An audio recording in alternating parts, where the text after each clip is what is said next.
A 7-year-old boy walked into a biker bar carrying 7 crumpled dollar bills and asked, "Will you kill my stepdad for me?" The entire bar fell silent. Richard, the chapter president, knelt down eye level with him and asked his name. "Tyler," the boy whispered. Richard noticed the bruises on his face and asked where they came from. Tyler explained that his stepdad beat him and his mother when he was drunk tonight worse than usual. When Tyler revealed that the man lived in the blue trailer at the end of Maple Road, the bikers exchanged dark looks.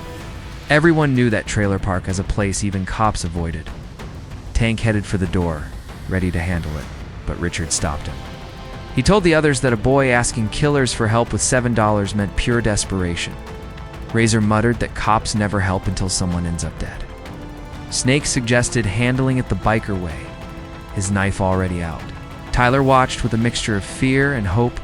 Richard made a decision that changed everything. Called Doc. Doc, a former paramedic kicked out for stealing drugs, examined Tyler and went pale. The kid had broken ribs, maybe internal bleeding. The room erupted with cursing and threats. Dadder's stepdad had just signed his own death warrant. Tyler begged them to help his mother, saying the man planned to kill her that night. Suddenly, they heard sirens heading toward Maple Road. Richard's phone rang, and his face darkened. There had been a shooting at the trailer park. Tyler collapsed, terrified for his mother. Richard roared for everyone to ride. 15 motorcycles exploded to life and tore through the night.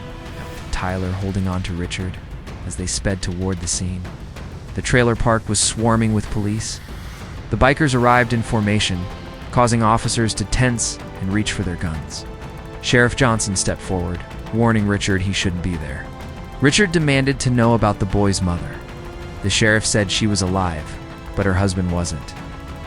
Tyler's stepdad was being loaded into an ambulance in handcuffs, wounded by a gunshot. Tyler's mom, bruised and bleeding, sat in a police car. While Tyler was gone, his stepdad had gotten even drunker and attacked her with a baseball bat. A neighbor, an aging Vietnam veteran, heard the screaming and shot the man in the shoulder when he wouldn't stop. But trouble wasn't over. Child Services arrived to take Tyler into foster care immediately. His mother was being arrested too for fighting back with a knife. Tyler screamed not to take his mom. When the social worker reached for him, Richard stepped in and told her to back off. She threatened to arrest him. But 15 bikers formed a wall around Tyler. Tension rose as both sides inched toward their weapons. Sheriff Johnson had to decide whether to start a war or find another option. He chose the latter and made a call. 10 minutes later, Richard's wife, respected nurse and certified emergency foster parent, arrived and took custody of Tyler legally. While paperwork was handled, Richard thanked the Vietnam veteran who had intervened.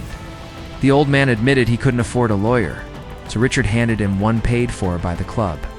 Tyler's mother was released after questioning. She hadn't actually stabbed her husband, only threatened him, but she had nowhere to go. The bikers collected $500 in minutes and put her in a motel. Yet the stepdad was getting out. Too, his injuries weren't life-threatening, and bail was set for the next morning. He immediately threatened to finish what he started. The prosecutors said they couldn't hold him longer without more evidence. Then Tyler did something extraordinary. He pulled out an old phone his real father had given him and said he had recorded, "When bad things happen." On it were 17 videos of abuse over 6 months clear. Evidence of child endangerment and domestic violence. The prosecutor said it changed everything. The stepdad was charged with 37 counts of abuse, and bail jumped to $500,000. But danger wasn't over. The next day, the stepdad's brother's 3 armed meth dealers showed up at the motel seeking revenge. They found 15 bikers waiting for them. No shots were fired, but the brothers left town that night and never returned. Rumors say they were buried in the desert. Others say witness protection. Richard only said they relocated for health reasons. The stepdad later took a plea deal for 8 years, knowing exactly what would happen if he ever went near the boy or his mother again.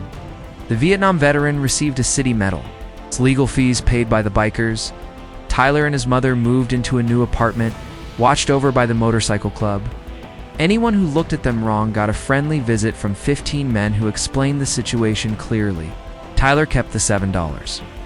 Years later, when Richard asked why, Tyler said those $7 were worth more than money. They bought him an army of guardian angels who looked like demons. Richard framed those $7 in the Iron Horse Bar. The Bandidos still meet there every Thursday night.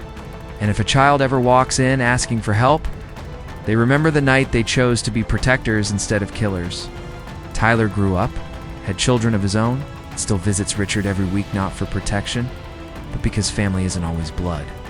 Sometimes family is 15 dangerous men who choose to save you when you ask them to do the opposite.